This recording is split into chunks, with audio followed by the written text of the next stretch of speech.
Welcome to of the record. Uttarandhra రాజకీయాల్లో ఎప్పుడు ఏం జరుగుతుందో ఊహించడం ఎవరి తరమూ కావడం లేదు. ముఖ్యంగా విశాఖపట్నం జిల్లాలో దాదాపుగా 1.5 సంవత్సర కాలంగా అజ్ఞాతంలో ఉన్న ఒక సీనియర్ నేత పేరు ఇప్పుడు మళ్ళీ హాట్ టాపిక్ గా మారింది. ఆయనే మాజీ మంత్రి అవంతి శ్రీనివాస్. వైసీపీకి గుడ్ బై చెప్పిన తర్వాత సైలెంట్ గా ఉన్న అవంతి ఇప్పుడు జనసేన వైపు చూస్తున్నారా? తెర వెనుక నడుస్తున్న ఆ ఇంట్రెస్టింగ్ ప్లాన్ ఏంటి?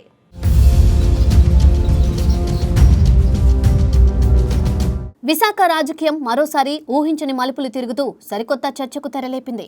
వైసీపీకి గతంలోనే రాజీనామా చేసిన మాజీ మంత్రి అవంతి శ్రీనివాస్ చుట్టూ ఇప్పుడు పొలిటికల్ ఫోకస్ షిఫ్ట్ అయింది. పార్టీ వీడిన నాటి నుండి ఏ వైపు వెళ్లకుండా దాదాపుగా 1.5 సంవత్సర కాలం పాటు ఆయన పూర్తి న్యూట్రల్గా ఉండిపోయారు. తన విద్యా సంస్థల నిర్వహణకే పరిమితమైన అవంతి ఇన్నాళ్లు అసలు రాజకీయ ఊసే ఎత్తకుండా సైలెంట్గా కాలం వెళ్లదీశారు.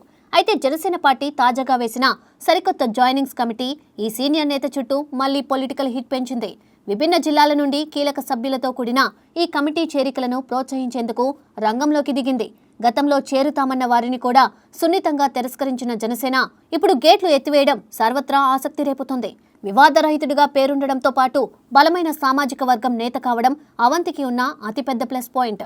అంగబలంతో పాటు అర్ధబలం పుష్కలంగా ఉన్న ఆయనకు పూర్వాశ్రమంలో ప్రజారాజ్యం ఎమ్మెల్యేగా పనిచేసిన అనుభవం కూడా ఉంది. రాబోయే రోజుల్లో నియోజకవర్గాల పునర్విభజన జరిగితే భీమిలి 2గా ముక్కలవుతుందనే ప్రచారం కూడా జోరుగా సాగుతుంది.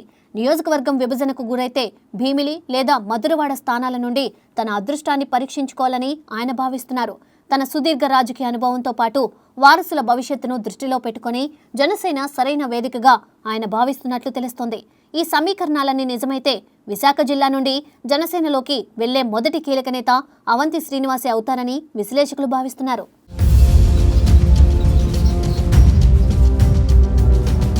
విశాఖపట్నం జిల్లా రాజకీయాల్లో మాజీ మంత్రి అవంతి శ్రీనివాస్ పేరు ఇప్పుడు మార్మోగిపోతుంది. గత ఎన్నికల అనంతరం వైసీపీకి గుడ్ బై చెప్పేసిన ఈ సీనియర్ నేత ఇన్నాళ్లు వ్యూహాత్మక మౌనం పాటించారు. తెలుగుదేశం పార్టీతో పాటు జనసేనలో చేరతారని గతంలో ప్రచారం సాగినా ఆయన మాత్రం ఎటువైపు అడుగులు వేయలేదు. కేవలం తన సొంత కాలేజీల వ్యవహారాలు చూసుకుంటూ రాజకీయాలకు పూర్తిగా దూరంగా జరిగిపోయారు. అయితే జనసేన అధినాయకత్వం తాజాగా తీసుకున్న ఒక నిర్ణయం అవంతిని మళ్లీ పొలిటికల్ స్క్రీన్ పైకి తెచ్చింది. వివిధ జిల్లాల నుండి కీలక నేతలతో కూడిన జాయినింగ్స్ కమిటీని జనసేన అధికారికంగా ఏర్పాటు చేసింది. ఇతర పార్టీలోని అసంతృప్త మరియు బలమైన నేతలను ఆకర్షించడమే ఈ కమిటీ యొక్క ప్రధాన లక్ష్యంగా కనిపిస్తుంది. గతంలో ఎవరూ ఊహించిన విధంగా వలసలను నియంత్రించిన జనసేన ఇప్పుడు వ్యూహాత్మకంగా గేట్లు ఓపెన్ చేసింది. ఈ క్రమంలోనే ఎలాంటి వివాదాలు లేని మాజీ ఎంపీ అవంతి శ్రీనివాస్ పేరు తెరపైకి రావడం విశేషం. కాపు సామాజిక వర్గానికి చెందిన బలమైన నేత కావడంతో పాటు ఆయనకు భారీగా అంగబలం, అర్ధబలం ఉన్నాయి. భవిష్యత్తులో భీమిలి నియోజకవర్గం 2గా విడిపోతే మధురవాడ నుండి అయినా సీటు దక్కుతుందని ఆయన లెక్కలు వేస్తున్నారు. తన పొలిటికల్ కెరియర్తో పాటు తన వారసుల వ్యూహం కోసం కూడా జనసేన వైపే మొగ్గు చూపేలా ప్లాన్ చేస్తున్నారు. ఈ కొత్త కమిటీ యాక్షన్లోకి దిగితే విశాఖ నుండి జనసేన వైపు పడే మొదటి భారీ జంప్ అవంతిదే అవుతుందని టాక్ నడుస్తుంది.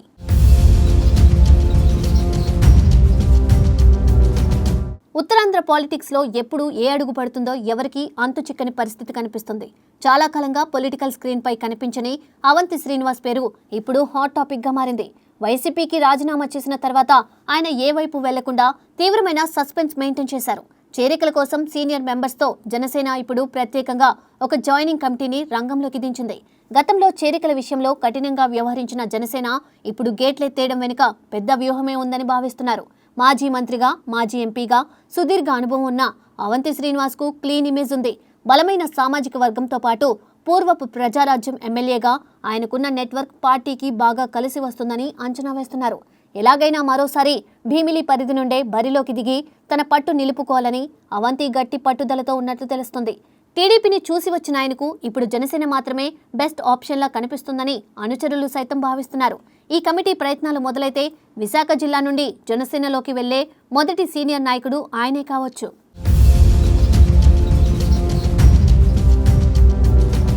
విశాఖపట్నం పొలిటికల్ సర్కిల్స్ లో ఇప్పుడు అందరి చూపు మాజీ మంత్రి అవంతి శ్రీనివాస్ వైపే ఉంది. గత డిసెంబర్లో వైసీపీకి రాజీనామా చేసినప్పటి నుండి ఆయన అజ్ఞాతవాసి తరహాలోనే రాజకీయాలకు దూరంగా ఉండిపోయారు. ఏ పార్టీలోనూ చేరకుండా పూర్తి న్యూట్రల్ స్టాండ్ తీసుకొని అందరినీ ఆశ్చర్యానికి గురి చేశారు. కానీ సరిగ్గా ఇప్పుడు జనసేన పార్టీ తీసుకున్న ఒక కొత్త నిర్ణయం ఆయన చుట్టూ మళ్లీ పొలిటికల్ వైబ్రేషన్స్ తెచ్చింది. వివిధ జిల్లాల నుండి ఎంపిక చేసిన సభ్యులతో కూడిన జాయినింగ్స్ కమిటీని జనసేన ఏర్పాటు చేసింది. ఈ కమిటీ నిర్ణయం జిల్లాల నుండి బలమైన నాయకులను పార్టీలోకి ఆకర్షించే బాధ్యతను భుజాన వేసుకుంది. గతంలో వలసలను గట్టిగా తిరస్కరించిన జనసేన ఇప్పుడు ఏరుకోరి కమిటీ వేయడంతో సరికొత్త చర్చ మొదలైంది. వివాదాలకు దూరంగా ఉండే మాజీ మంత్రి అవంతి శ్రీనివాస్ ఇప్పుడు జనసేనకు సరైన చాయిస్గా కనిపిస్తున్నారు. భారీగా ఆర్థిక బలం, ప్రజాబలం ఉన్న కాపు సామాజిక వర్గ నేతగా ఆయనకు మంచి ట్రాక్ రికార్డు ఉంది. భవిష్యత్తులో సీట్లు పెరిగితే అతిపెద్ద నియోజకవర్గమైన భీమిలి 2గా మారుతుందని అంచనా వేస్తున్నారు. ఏర్పడే కొత్త నియోజకవర్గాల్లో ఎక్కడి నుండి పోటీ చేసినా సరైన పార్టీ తోడుంటే విజయం ఖాయమని ఆయన భావిస్తున్నారు. తనతో పాటు తన వారసుల రాజకీయ భవిష్యత్తును కూడా సురక్షితం చేసుకునేందుకు జనసేన వైపు వెళ్లడమే కరెక్ట్ అని డిసైడ్ అయినట్లు సమాచారం. ఈ పరిణామాల నేపథ్యంలో విశాఖ నుండి జనసేనలోకి మొదటి జంప్ అవంతి శ్రీనివాస్దే అవుతుందేమో చూడాలి.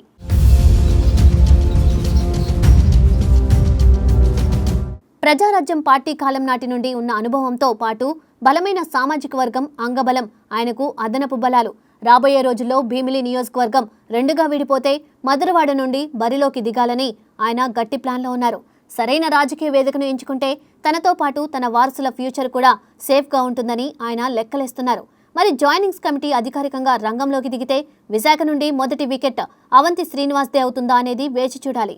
మరి భీమిలి లేదా మధురవాడ స్థానాల నుండి ఆయన తన అదృష్టాన్ని ఎలా పరీక్షించుకుంటారో చూడాలి.